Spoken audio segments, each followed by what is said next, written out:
Good morning dear parents and students. मैं हूँ आपकी हिंदी टीचर प्रीति छासटिया। आशा है कि आप सब घर पे सुरक्षित होंगे। आज का सुविचार है, जो गिरने से डरते हैं वह कभी उड़ान नहीं भर सकते।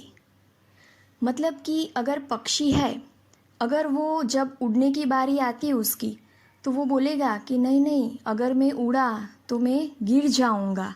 अगर पक्षी ही ऐसा सोचने लगा तो वो कभी भी आकाश में अपने पंख फैलाकर उड़ नहीं सकेगा।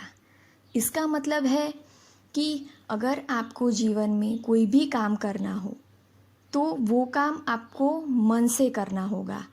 आपको मन में होना चाहिए कि नहीं, ये काम मैं कर सकता हूँ।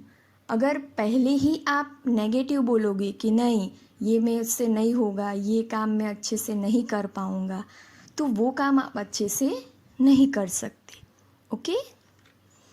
अभी लास्ट वीडियो में हमने रिवीजन में चैप्टर 3 एंड 4 देखा था। अभी आज हम देखेंगे रिवीजन में टेक्स्ट बुक की एक्सरसाइज। उसमें है प्रश्न 1, सही उत्तर के सामने सही लगाइए। आपको 3 ऑप्शन दिए हैं, उसमें जो वाला सही है उसके सामने आपको राइट क्लिक करना है। ओके। उसमें नंबर 1, बंदर कैसे थे। तो आपने चैप्टर पढ़ा होगा, बंदर कैसे थे 5। उसके ऑप्शन है मूर्ख, नटखट या चिड़चिड़े। तो सही आंसर है हमारा नटखट। नटखट के सामने आपको राइट कर देना है। 2, बंदर कितने थे। कितने बंदर थे। ऑप्शन है 2, 9 या 5। तो उसका सही उत्तर है 5। 3, इमारतें कैसी थी। इमारतें कैसी थी 5 बंदर वाले चैप्टर में, याद है आपको। ऊंची, छोटी या बद्दी। तो उसका सही आंसर है ऊंची। ऊंची के सामने आपको राइट करना है। 4, बंदर किसे नहीं गिन रहे थे। किसे नहीं गिन रहे थे बंदर। आदमी को, कुत्ते को या खुद को। जब वो गिनती कर रहे थे तो किसको नहीं गिन रहे थे। उसका सही उत्तर है खुद को। 5, गिनती ठीक होने पर बंदर कहाँ निकल गए। जब उनकी गिनती बराबर हो गई उसके बाद बंदर कहाँ चले गए। 1, घर की ओर, ब, जंगल की ओर, मॉल की ओर। कहाँ चले गए बंदर। आंसर है ब, जंगल की ओर।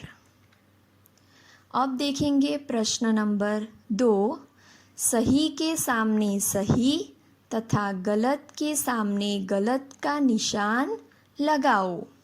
ये सभी एक्सरसाइज हमने पहले टेक्स्ट बुक में कर ली है, तो ये आपको वापस रिवीजन करना है। 1, बया और चिड़िया 2 बहनें थी। 2 बहनें थी। नहीं, आपको पता है, क्योंकि बया क्या है, चिड़िया का एक नाम है। चिड़िया को वो बच्चा था, वो बया कहकर पुकारता था। तो इसका आंसर आएगा रॉन्ग। 2, बया तिनके लाकर अपना महल बनाती है। सही है कि गलत है। सही है, बया तिनके लाकर ही अपना महल बनाती है ना, तो आपको राइट करना है। ओके। 3, बया के अंडे मैना सेएगी। बया के अंडे कौन सहता है। बया। तो इसका उत्तर आएगा गलत, रॉन्ग। 4, कवयित्री बया के बच्चों के पास रहना चाहती है। बया के पास रहना चाहती है या फिर बया के बच्चों के पास। तो आपने कविता पढ़ी है, इसका उत्तर क्या आएगा। इसका आंसर आएगा रॉन्ग। यहाँ पे आपको दिया है कि बया के बच्चों के पास रहना चाहती है, पर कवयित्री को किसके पास रहना था? बया के पास। उसके बच्चे तो उड़ जाने वाले थे, तो यहाँ पे आएगा आपका आंसर रॉन्ग। प्रश्न 3, रिक्त स्थान की पूर्ति सही शब्द चुनकर कीजिए। फिल इन द ब्लैंक से यहाँ पे आपको ऊपर ब्रैकेट में 4 आंसर दे दिए हैं। कागज, नीली, नाव, उपयोगी। बराबर, इस 4 में से आपको सही उत्तर सही जगह पर लिखना है। तो पहला है, मम्मी ने मुझे खाली जगह बनानी सिखाई। मम्मी ने विशु को क्या बनाना सिखाया था? सही उत्तर है नाव। तो आपको फिल इन द ब्लैंक्स में लिखना है नाव, नाव। 2, कागज, खाली जगह की नाव में कोई बैठ नहीं सकता। तो किसकी नाव में कोई नहीं बैठ सकता? ऊपर आपको ब्रैकेट दिया है ना, उसमें ऑप्शन देखने हैं। नाव तो यूज़ हो गया, अभी क्या आएगा आंसर? कागज। कागज की नाव में कोई नहीं बैठ सकता। 3, मनोरंजन में भी कुछ न कुछ खाली जगह होता है। मनोरंजन में क्या होता है? कुछ न कुछ। उसका सही उत्तर है उपयोगी। आपने चैप्टर में पढ़ा होगा, मनोरंजन में भी कुछ न कुछ उपयोगी होता है। 4, विशु ने खाली जगह नाव बनाई। तो अभी लास्ट कौन सा ऑप्शन बचा है आपके पास? नीली। तो विशु ने नीली नाव बनाई। ये 4 हो गए। ओके, अभी आपको ये सभी एक्सरसाइज जो मैंने PDF फाइल आपको बना के भेजी है, उन सब के आपको क्वेश्चन आंसर दोनों आपकी नोटबुक में रीड करना है और उसके बाद लिखना है। ओके, ये आपका रिवीजन हो गया।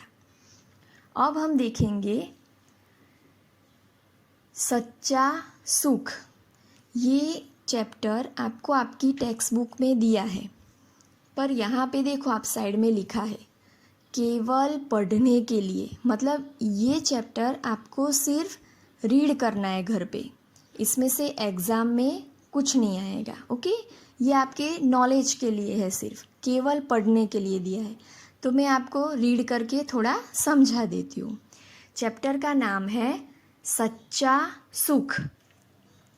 एक बार की बात है, एक व्यक्ति ने अपने बेटे को 80 रुपये देकर कहा, मोहन, बाहर सड़क पर एक फल वाला खड़ा हुआ है, जाओ कुछ फल ले आओ, मुझे भगवान को भोग लगाना है। मोहन रुपये लेकर घर से बाहर निकला। उसने सोचा 40 रुपये के सेब खरीदने चाहिए और 40 रुपये की केले। सेब और केले की भोग से भगवान अवश्य प्रसन्न होंगे। उसने ऐसा ही किया। वह फल खरीदकर वापस आ रहा था, तभी उसने सड़क के किनारे एक भिखारी को देखा। भिखारी भूख से तड़प रहा था। मोहन को उस पर दया आ गई। उसने भगवान के भोग के लिए खरीदे हुए सारे फल भिखारी को दे दिए। फल लेते हुए भिखारी बहुत खुश हुआ था और बार बार मोहन का आभार व्यक्त कर रहा था। उसे खुश देखकर मोहन को अद्भुत आनंद की अनुभूति हो रही थी। मोहन खाली हाथ घर पहुंचा तो पिता नाराज होते हुए बोले, फल क्यों नहीं लाया? क्या रुपये कहीं खो दिए? मोहन ने पिता को सारी बात सच सच बता दी। पिता को बेटे के इस कार्य से आश्चर्य हुआ। उन्होंने कहा, अब मेरी पूजा तो अधूरी रह गई, पर भिखारी को फल देकर तुझे क्या मिला? मोहन ने कहा, इससे मुझे सच्चा सुख मिला पिताजी। बेटे का उत्तर सुनकर पिता गदगद हो गए। तो इस कहानी में आपको यह सीख मिलती है कि देखो, मोहन के पिता ने उसको पैसे दिए फल लाने के लिए, उसने फल भी खरीदे, पर जब उसने वो भिखारी को देखा तो उसको इतनी दया आई कि उसने भगवान को जो अर्पित करने थे, फल चढ़ाने थे, वो फल उसने वो भिखारी को खाने के लिए दे दिए। और उसके बाद उसके चेहरे पे जो खुशी थी वो देखकर उसको बहुत सुख मिला, आनंद मिला। तो हमारे चैप्टर का नाम है सच्चा सुख। मतलब कि भगवान को तो हम चढ़ाते हैं, पर जब किसी गरीब को सहायता की ज़रूरत होती है या खाने की ज़रूरत होती है तो हमें उसकी, अगर हमारे पास है तो हमें उसकी मदद करनी चाहिए, उसको वो चीज़ देकर उसको खुश करना चाहिए। अगर आप परोपकार करोगे, दूसरे के ऊपर उपकार करोगे, दूसरों की मदद करोगे, तो वो तो खुश होंगे ही, और ये देखकर भगवान भी आपसे खुश हो जाएंगे और आपको सच्चा सुख प्राप्त होगा कि हाँ, मैंने किसी की मदद की। Okay, thank you, have a nice day.